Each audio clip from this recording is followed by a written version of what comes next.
میٹھی چھری قسط نمبر 1۔ گلابی جاڑا جوبن پر تھا، فضا میں رومان پرور خوشگواریت رچی بسی تھی۔ دن بھر دھوپ میں گھومے یا سائے میں سستانے بیٹھ جائیں، موسم کا ہر انداز بھلا لگتا تھا۔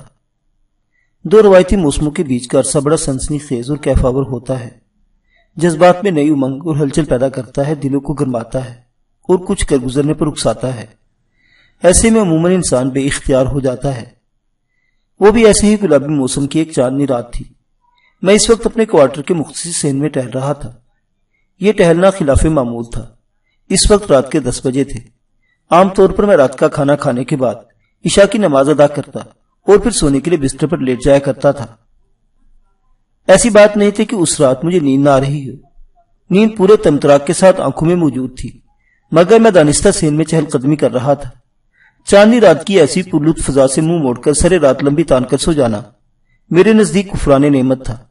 سو میں قدرت کی نوازش سے پوری طرح لطف اندوز ہو رہا تھا۔ صحن میں ایک سرے سے دوسرے سرے کی جانب ٹہلتے ہوئے اچانک میرے قدم رک گئے۔ کوارٹر کے بیرونی دروازے پر تیز دستک ابھری تو میں چونک کر اس طرف دیکھنے لگا۔ یقیناً تھانے میں کوئی ایمرجنسی پیش آ گئی تھی، ورنہ میری طرف رجوع نہ کیا جاتا۔ چھوٹے موٹے معاملات کو شبینہ ڈیوٹی والے اہلکار خود ہی نمٹا لیا کرتے تھے۔ یہی سب سوچتے ہوئے میں دروازے کے نزدیک پہنچ گیا۔ اس دوران میں دستک کے عمل کو دہرایا جا چکا تھا۔ میں نے کنڈی گرا کر کوارٹر کا دروازہ کھول دیا۔ سامنے حوالدار خیبر خان کھڑا تھا۔ ملک صاحب، بڑی گڑبڑ ہو گئی ہے، آپ کو بھی تھانے آنا ہوگا، وہ گھبرائے ہوئے لہجے میں بولا۔ میں نے الجھن زدہ انداز میں حوالدار کو دیکھا اور پوچھا، خیبر خان، کس قسم کی گڑبڑ ہو گئی؟ جناب، اغوا، قتل اور ڈکیتی کا معاملہ ہے، حوالدار نے بتایا۔ ٹھیک ہے، میں نے جلدی سے کہا، تم چلو، میں 10 منٹ میں آ رہا ہوں۔ حوالدار خیبر خان کو دروازے پر سے رخصت کر کے میں اپنے کوارٹر کے اکلوتے کمرے میں پہنچا۔ میں نے ممکنہ تیزی سے یونیفارم زیب تن کی اور تھانے کی جانب قدم بڑھا دیے۔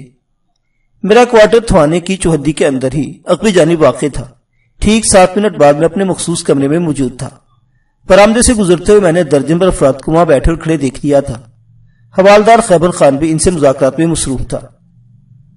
وہ میرے پیچھے ہی کمرے میں چلا اور نہایت مہم مختصر الفاظ میں اس نے مجھے تہرے جرم کی اس واردات کے بارے میں بتایا۔ اس کے مطابق ایک بارات چک 32 سے واپس چک 84 کی طرف آ رہی تھی کہ راستے میں ڈاکو کے ایک مسلح گروہ نے بارات پر حملہ کر دیا اور آنن فانن میں اپنا کام کر کے اسی طرح گھنے جنگل کی تاریکی میں غائب ہو گئے جیسے اچانک نمودار ہوئے تھے۔ اس مختصر سی مجرمانہ کارروائی میں دولہا، جس کا نام عارف تھا، قتل ہو گیا۔ دلہن اور زیورات کے صندوق کو ڈاکو اپنے ساتھ لے گئے۔ مزاحمت کی کوشش میں کئی باراتی شدید زخمی ہو گئے، جنہیں اسپتال پہنچا دیا گیا تھا۔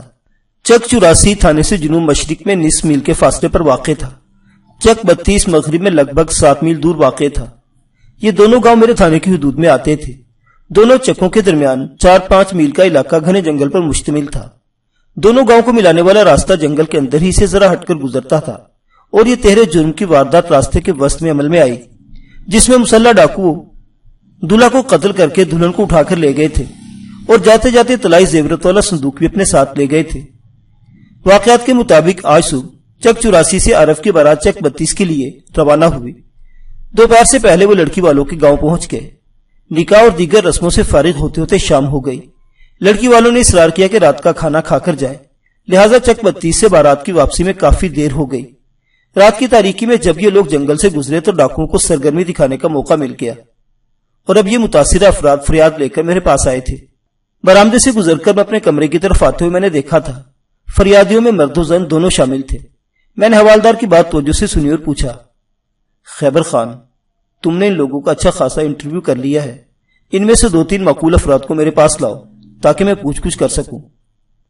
حوالدار یس کہتے ہوئے کمرے سے نکل گیا۔ تھوڑی دیر بعد 4 افراد میرے سامنے حاضر ہو گئے۔ ان میں ایک مقتول کا دولہا باپ خدا بخش تھا۔ خدا بخش کی عمر لگ بھگ 55 سال رہی ہوگی۔ وہ بھاری جثے اور مضبوط ڈیل ڈول کا مالک تھا، لیکن اس اندھوناک واقعے نے اس کی کمر توڑ کر رکھ دی تھی۔ وہ بہت ہی گھبرایا ہوا اور خستہ حال دکھائی دیتا تھا۔ دوسرا شخص نذیر علی تھا۔ نذیر علی دلہن کا پھوپھا تھا۔ وہ اپنی بیوی زاہدہ اور 5 سالہ بچے سلیمان کے ساتھ چک 32 سے بارات کے ساتھ شامل ہوا تھا۔ اس کے علاوہ ایک شخص سکندر تھا۔ سکندر دلہن کی پھوپھیزاد بہن کا شوہر تھا۔ سکندر اور اس کی بیوی فرحت بھی دلہن والوں کی طرف سے بارات کے ساتھ آئے تھے۔ چوتھا فرد ایک 15 سالہ لڑکا تھا، اس کا نام طارق معلوم ہوا۔ طارق دلہا کا چھوٹا بھائی تھا۔ ان 4 افراد نے ملتا جلتا بیان دیا، جس کے مطابق وہ لوگ دلہن کو لے کر چک 32 سے چک 84 کی طرف آ رہے تھے کہ راستے میں مسلح ڈاکوؤں کے ایک جتھے نے ان پر حملہ کر دیا۔ تفصیل کچھ یوں تھی۔ اس بارات میں لگ بھگ 45 افراد شامل تھے۔ سب سے آگے ایک گھڑ سوار شخص حبیب اللہ تھا۔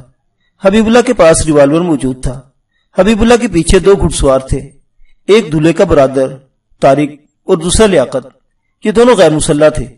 ان دونوں کے عقب میں 3 گھڑ سوار تھے، درمیان میں دولہا عارف اور دائیں بائیں اس کے 2 ساتھی صفدر اور ہارون۔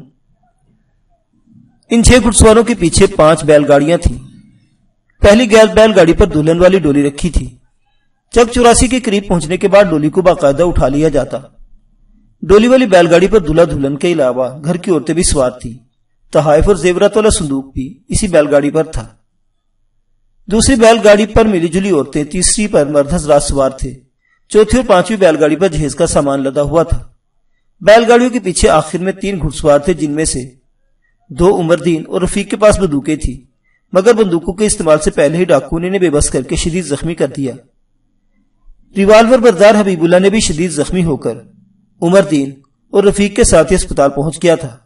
دیگر مردوں کے پاس کلہاڑیاں اور لاٹھیاں موجود تھیں، لیکن ڈاکو نے کسی قسم کی مزاحمت کا موقع ہی نہ دیا۔ انہوں نے مسلح باراتی کو شدید زخمی کیا، دولہا کو قتل کیا اور زیورات والے ٹرنک کے ساتھ ہی دلہن کو اٹھا کر لے گئے۔ زخمی افراد کو ہسپتال بھجوانے کے بعد یہ لوگ دولہا کی لاش کو لے کر میرے پاس تھانے آ گئے تھے۔ میں نے گھما پھرا کر باری باری ان چاروں سے مختلف سوالات کیے، لیکن واردات کی وقوع پذیری کے حوال میں کوئی خاص فرق نمودار نہ ہوا، اور یہی صورتحال میرے لیے تشویش کا باعث تھی۔ اس باراتی قافلے میں کم و بیش 4 درجن افراد شامل تھے، جن میں غالب تعداد مردوں کی تھی۔ بعض دن میں مسلح بھی تھے اور اکثر کے پاس لاٹھیں اور کلہاڑیاں وغیرہ بھی تھی۔ یہ لوگ نصف درجن ڈاکوں کا بال بھی بیکا نہ کر سکے، اور وہ لوگ بڑے مزے سے اپنا کام کر کے چلتے بنے۔ یہ ہضم ہونے والی بات نہیں تھی۔ مجھے تو یہ گہری سازش کا شاخسانہ دکھائی دے رہا تھا۔ میں نے تفصیلی پوچھ گچھ سے پہلے لاش کا معائنہ ضروری سمجھا۔ مبینہ طور پر قتل، ڈکیتی اور اغوا کی وہ واردات رات 9 بجے کے قریب عمل میں آئی تھی۔ دولہا عارف 101% زندوں میں نہیں رہا تھا۔ اس کے جسم میں 4-5 گولیاں اتاری گئی تھی۔ لالٹن کی روشنی میں لاش کا حتمی معائنہ تو نہیں ہو سکتا تھا، تاہم مجھے اندازہ لگانے میں کسی دقت کا سامنا نہیں کرنا پڑا کہ دل میں پیوست ہونے والی گولی نے اس کی زندگی کا چراغ گل کر دیا تھا۔ میں نے مزید آدھے گھنٹے میں ضابطے کی کارروائی مکمل کی اور لاش کو پوسٹ مارٹم کے لیے ضلع ہسپتال بھجوا دیا۔ جائے وقوع کا جائزہ لینا بہت ضروری تھا۔ میرے اندازے کے مطابق وہ مقام تھانے سے مغرب میں کم و بیش 1 میل دور جنگل میں واقع تھا۔ میں نے چشمدید گواہوں کے سرسری بیان سے اندازہ تو لگا لیا کہ واردات کے بعد گھڑسوار ڈاکو نے کس سمت کا رخ کیا تھا۔ مجھے بتایا گیا کہ وہ لوگ واردات کے مقام سے جنوب کی طرف گئے تھے۔ اس جانب 2-2.5 میل کے رقبے پر پھیلا ہوا گھنا جنگل تھا، اور 3-4 میل کے بعد سلطان پورہ نامی ایک قصبہ واقع تھا۔ اگر وہ لوگ باقاعدہ ڈاکو تھے تو ان کا تعلق اسی جنگل سے ہو سکتا تھا، اور اگر وہ محض ڈاکو کے بھیس میں تھے تو پھر وہ سلطان پورہ کے رہنے والے بھی ہو سکتے تھے۔ جائے وقوع کی جانب روانہ ہونے سے پہلے میں نے 4 اہلکاروں پر مشتمل ایک پولیس پارٹی ترتیب دی۔ ان کے ساتھ مزید 2 باراتی بھی شامل کر دیے۔ پھر ان 6 افراد کو میں نے جنگل کے راستے سلطان پورہ کی جانب پیش قدمی کی ہدایت کر کے تھانے سے روانہ کر دیا۔ واردات کو اگرچہ 1 گھنٹے سے زیادہ وقت گزر گیا تھا، مگر ڈاکو کا تعاقب اور سراغ رسانی بہت ضروری تھی۔ ان لوگوں کے قبضے میں دلہن تھی جو بدقسمتی سے کنواری بیوہ کا ٹائٹل حاصل کر چکی تھی۔ زیورات والے صندوق کی اہمیت سے انکار ممکن نہیں تھا، مگر دلہن کو ڈاکو کے چنگل سے نکالنا فوری طور پر ضروری تھا۔ وہ سفاق لوگ پہلے ہی دولہا کو قتل کر کے اپنے وحشی ہونے کا ثبوت فراہم کر چکے تھے۔ اس کام سے فارغ ہونے کے بعد میں فریادوں کی جانب متوجہ ہو گیا۔ مقتول دولہا کے باپ خدا بخش کی حالت ٹھیک نہیں تھی۔ وہ منت ریز لہجے میں بولا، تھانے دار صاحب، پوچھ پرتی تو بعد میں بھی ہوتی رہے گی، اس وقت آپ ہمیں گھر جانے دیں۔ شادی والا گھر ماتم قدے میں بدل چکا ہے، اس کی خبر لینا ضروری ہے۔ اس کی بات کو نظر انداز نہیں کیا جا سکتا تھا۔ میں نے کہا، ٹھیک ہے، تم عورتوں کو لے کر گھر پہنچو، میں جائے واردات سے واپسی پر تمہارے پاس آؤں گا، باقی کاروائی تمہارے گھر میں بیٹھ کر ہی ہوگی۔ ایک لمحے کے توقف سے اضافہ کرتے ہوئے میں نے کہا، میں 2-3 بندوں کو ادھر ہی روک رہا ہوں، یہ میرے ساتھ جائے وقوع پر جائیں گے، یہ چشمدید گواہ ہیں، وہ ان کی ضرورت پیش آ سکتی ہے۔ خدا بخش نے کوئی اعتراض نہ کیا۔ تھانے سے روانہ کرنے سے پہلے میں نے ان درجن پر مرد و زن کے ناموں کی ایک فہرست تیار کر لی، تاکہ بعد میں بیانات لیتے وقت آسانی رہے۔ ان افراد میں دولہا دلہن، خاندان کے مرد اور عورتیں شامل تھیں۔ دلہن کا نام رافع عرف رانی معلوم ہوا۔ مقتول دولہا عارف رانی کے چچا کا بیٹا تھا۔ جائے وقوع ایک اندازے کے مطابق تھانے سے لگ بھگ 1.25 میل دور تھی۔ جو صورتحال سامنے آئی اس سے تو یہی ظاہر ہوتا تھا وہاں اچھی خاصی فائرنگ ہوئی تھی، لیکن حیرت انگیز طور پر میں نے ایسی کوئی آواز نہیں سنی تھی۔ اس کا ایک سبب یہ بھی ہو سکتا تھا کہ ان دنوں مخالف رخ کی ہوائیں بڑے زور و شور سے چل رہی تھی، جن کے باعث موسم کی خنکی میں کئی گنا اضافہ ہو گیا تھا۔ میں نے ASI ظاہر علی کو اپنے کمرے میں بلایا اور کہا، میں حوالدار خیبر خان کے ساتھ موقع واردات کا جائزہ لینے جا رہا ہوں۔ میری غیر موجودگی میں تم تھانے کو اپنے کنٹرول میں رکھنا۔ آپ بے فکر ہو جائیں ملک صاحب، وہ اعتماد سے بھرپور لہجے میں بولا، آپ کو کسی قسم کی شکایت نہیں ہوگی۔ ظاہر علی بہت ہی ذمہ دار اور فرسنال ASI تھا، اور ظاہر ان دنوں وہ شبینہ ڈیوٹی انجام دے رہا تھا۔ میں نے خیبر خان کے علاوہ ایک ہوشیار قسم کے کانسٹیبل کو ساتھ لیا اور جائے واردات کی طرف روانہ ہو گیا۔ ہم تینوں پوری طرح مسلح تھے اور ہر نوعیت کی خوشگوار یا ناخوشگوار صورتحال سے نمٹنے کے لیے ایک دم تیار۔ چاندنی رات میں گھوڑوں پر سوار ہو کر جنگل کی طرف رخ کرنا ایک کسی سنسنی خیز تجربے سے کم نہیں ہوتا۔ میرا ذہن اس وقت مسلسل اس واردات کے بارے میں سوچ رہا تھا۔ دو باراتیوں کو بھی میں نے رہنمائی کے لیے ساتھ لے لیا۔ وہ دونوں ایک ہی گھوڑے پر سوار تھے۔ ان کے نام وزیر علی اور امداد حسین تھے۔ ان کا تعلق دلہن کے گاؤں چک بتی سے تھا۔ خدا بخش، سکندر، نذیر علی اور طارق نے مجھے بتایا تھا ڈاکو کو وہ جتھا اچانک کی تاریکی سے نکل کر ان پر حملہ ہو گیا تھا اور پلک جھپکتے میں اپنا کام کر کے وہ تاریکی میں غائب ہو گئے۔ پتہ نہیں تاریکی سے ان کی مراد گھنا جنگل تھا یا وہاں کی خاموشی اور سناٹا، ورنہ وہ ایک چاندنی رات تھی۔ زیادہ دور نہ صحیح مگر حقیقتوں کو ضرور دیکھا جا سکتا تھا۔ یہ بھی ممکن تھا وہ لوگ پریشانی کے عالم میں رات کی مناسبت سے بار بار تاریکی کا ذکر کر بیٹھے ہوں۔ بہرحال اس حوالے سے بھی کئی سوال اپنے جواب حاصل کرنے کے منتظر تھے۔ اب تک جو حالات میرے علم میں آئے تھے ان سے میں نے یہ نتیجہ اخذ کرنے میں تو کامیاب ہو گیا کہ ڈاکو اس باراتی قافلے کے ٹائم ٹیبل، واپسی میں ہونے والی تاخیر اور دیگر ہر نوعیت کی معلومات رکھتے تھے۔ انہیں اچھی طرح معلوم تھا کہ بارات میں شامل افراد میں سے صرف 3 کے پاس آتشی اسلحہ موجود ہے، حبیب اللہ، عمر دین اور رفیق۔ انہوں نے ان تینوں افراد کو آنن فانن شدید زخمی کر کے کسی مقابلے یا مزاحمت کے قابل نہیں چھوڑا۔ لاٹھی اور کلہاڑی بردار افراد کو وہ خاطر میں نہیں لائے اور دلہن کے ساتھ ہی زیورات والے صندوق کو سمیٹ کر چلتے بنے۔ یہاں پر حیرت کا ایک اور پہلو بھی اجاگر ہوتا تھا، اور وہ یہ کہ باراتیوں میں سے کسی نے ڈاکو کا پیچھا کرنے کی ضرورت محسوس نہیں کی۔ یہ پہلو بھی ذہن کو بری طرح الجھا رہا تھا۔ اس جنگل کے حوالے سے ڈاکو کی چھوٹی موٹی وارداتوں سے متعلق کہانیاں سننے میں آتی رہتی تھی، لیکن اس بارات کے ساتھ جس نوعیت کا واقعہ پیش آیا تھا وہ کسی سوچی سمجھی سازش کا نتیجہ تھا۔ یہ ڈاکو کی معمول کی واردات نہیں تھی، بلکہ ایک بھرپور انتقامی کارروائی دکھائی دیتی تھی۔ اس انداز میں سوچتے ہوئے لامحالہ ذہن میں یہ سوال ابھرا، ڈاکوؤں کا وہ گروہ کس سے انتقام لینا چاہتا تھا؟ دولہا سے، دلہن سے، یا پھر دونوں سے؟ تینوں صورتوں میں سے کچھ بھی ممکن ہو سکتا تھا۔ یہ ایک سیدھی سادی دشمنی پر مبنی انتقامی کارروائی نظر آتی تھی۔ حوالدار کی آوازیں مجھے چونکنے پر مجبور کر دیا۔ وہ کہہ رہا تھا، ملک صاحب، آپ کے ساتھ کام کرنا بہت مشکل ہے، تو پھر تم اپنا تبادلہ کسی اور تھانے میں کروا لو۔ میں نے روا روی میں کہہ دیا، جب تک میں اس تھانے کا انچارج ہوں یہ مشکل تو بہرحال رہے گی۔ جناب، میرا مطلب یہ نہیں تھا، وہ ندامت امیز لہجے میں بولا۔ پھر کیا مطلب تھا؟ میں نے پوچھا۔ میں تو آپ کی تعریف کر رہا ہوں، وہ وضاحت کرتے ہوئے بولا۔ آپ کی جگہ کوئی اور تھانے دار ہوتا تو آدھی رات کو ہی اٹھ کر جائے واردات کی طرف نہ چل پڑتا، اور وہ بھی ایک سنسان بیابان جنگل میں۔ میں نے ٹھہرے ہوئے لہجے میں کہا، خیبر خان، میں اس وقت جو کچھ بھی کر رہا ہوں وہ میرے فرائض کا حصہ ہے، اور میرا خیال ہے ہر تھانے دار کو اس موقع پر یہی طرز عمل اپنانا چاہیے۔ بے شک جناب، حوالدار نے تائیدی انداز میں کہا۔ آپ کے ساتھ کام کرتے ہوئے ہر لمحہ عزم جوان رہتا ہے، جس میں ایک کرنٹ سا دوڑتا رہتا ہے۔ میں نے کہا، ہر چیز کے اپنے تقاضے ہوتے ہیں۔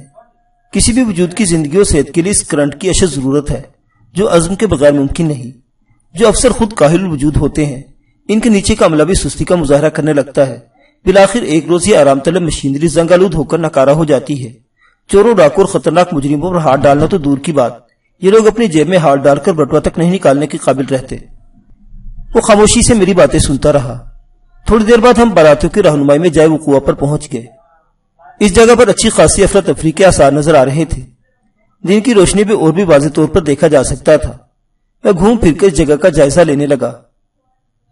ایک بات تو طے تھی، اور یہ کہ کل صبح یہاں آ کر ایک مکمل سروے کرنے کی ضرورت تھی۔ آدھے گھنٹے تک میں نے وہاں موجود رہ کر مختلف اندازے قائم کرنے کی کوشش کرتا رہا۔ خدا بخش وغیرہ نے مجھے بتایا تھا واردات کے بعد ڈاکو جنوبی سمت جنگل میں غائب ہوئے تھے۔ اس طرف 2-2.5 میل تک گھنا جنگل پھیلا ہوا تھا۔ پھر کوئی 3-4 میل کے بعد موزہ سلطان پورہ واقع تھا۔ سلطان پورہ ایک چھوٹا سا قصبہ تھا۔ میں نے تصدیق کی خاطر جنوب کی طرف اشارہ کیا۔ وزیر علی اور امداد حسین کی طرف دیکھتے ہوئے استفسار کیا، کیا ڈاکو دلہن اور صندوق کو لے کر اسی سمت گئے تھے؟ انہوں نے جواب دینے سے پہلے معنی خیز نظر سے ایک دوسرے کو دیکھا اور باری باری سر ہلاتے ہوئے بولے، جی ہاں جی ہاں۔ کیا تمہیں ڈاکو کے بارے میں کچھ اندازہ ہے؟ میں نے ان کی طرف دیکھتے ہوئے پوچھا، یہ لوگ کون ہو سکتے ہیں؟ اے ڈاکو تو جناب بس ڈاکو ہی ہوتے ہیں، وزیر علی نے الجھن زدہ لہجے میں جواب دیا۔ ان کے بارے میں کیا اندازہ لگایا جا سکتا ہے؟ امداد حسین نے کہا، یہ تو بہت برا ہوا جناب، وہ بدبخت سب کچھ لوٹ کر لے گئے۔ پتہ نہیں ایسے لوگوں کو قدرت نے ڈھیل کیوں دے رکھی ہے۔ یہ ڈھیل عارضی ہوتی ہے امداد حسین، میں نے گمبھیر انداز میں کہا۔ سمجھ لو ڈاکو کو پکڑنے کا وقت آ گیا ہے۔ انہوں نے میرے تھانے کی حدود میں 13 جرم کر کے اپنے حق میں اچھا نہیں کیا۔ میں انہیں پاتال سے بھی ڈھونڈ نکالوں گا۔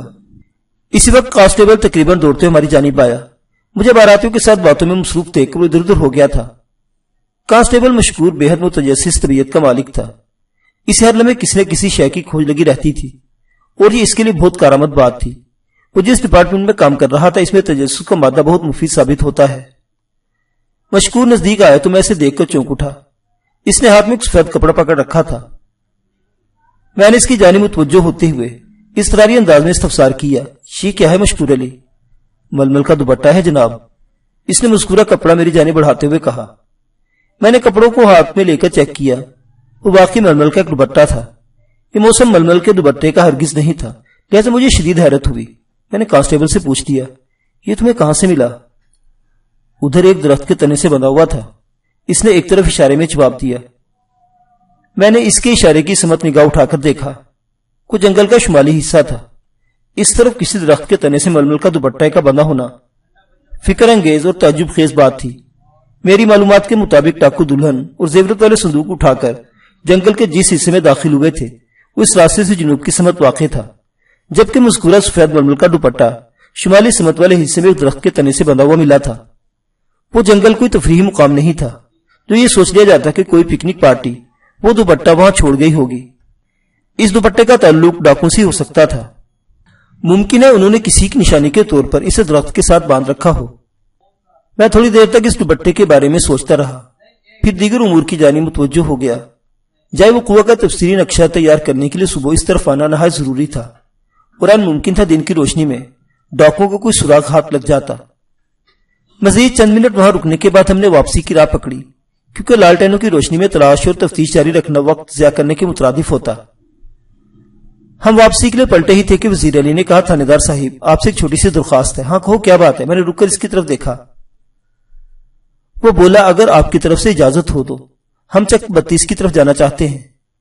ان دونوں کا تعلق دلہن کے گاؤں یعنی چک 32 سے تھا۔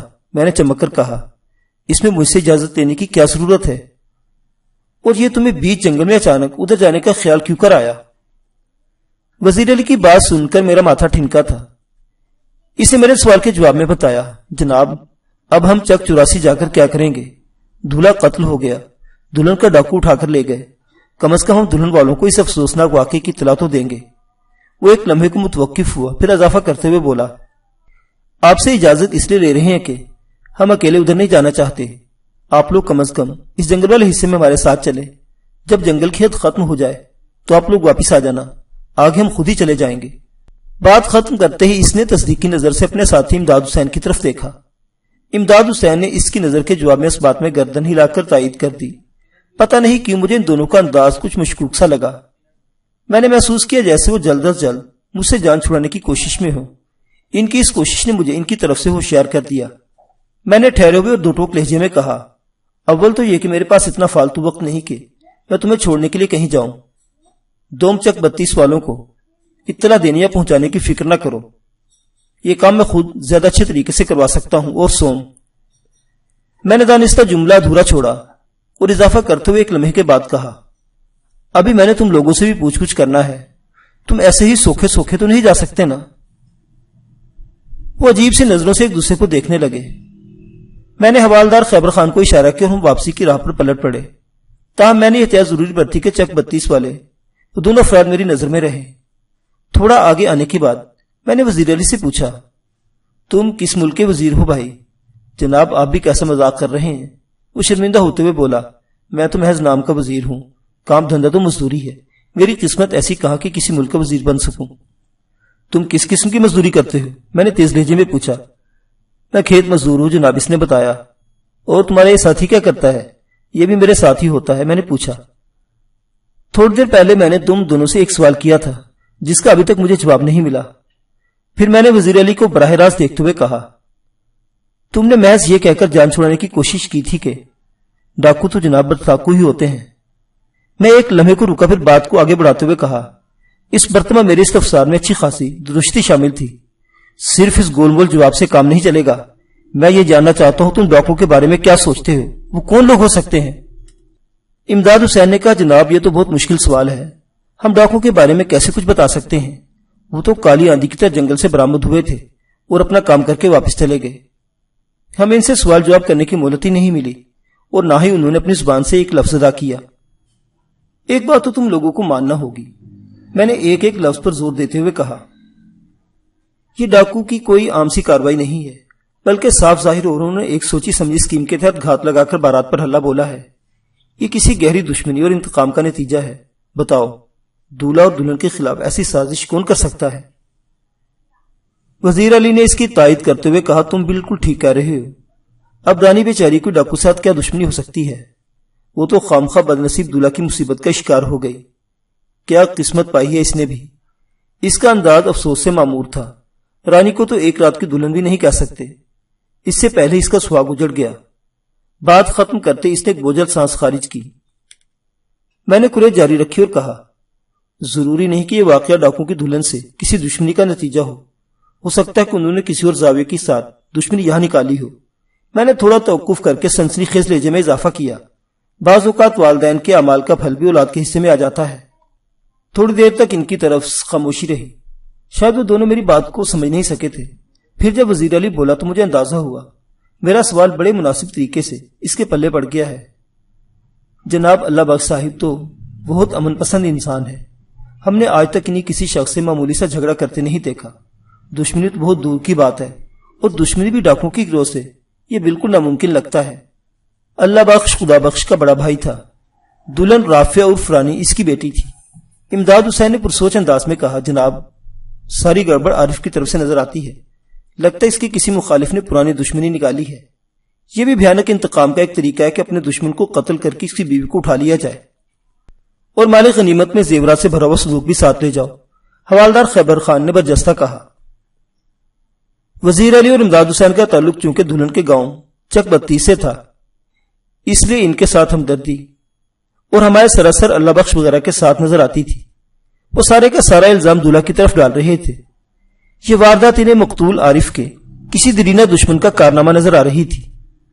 تھوڑی دیر بعد ہم گھوڑوں پر سوار چک 84 پہنچ گئے۔ معزز سامعین حضرات، یہ کہانی ابھی جاری ہے، بقیہ واقعات اگلی قسط میں۔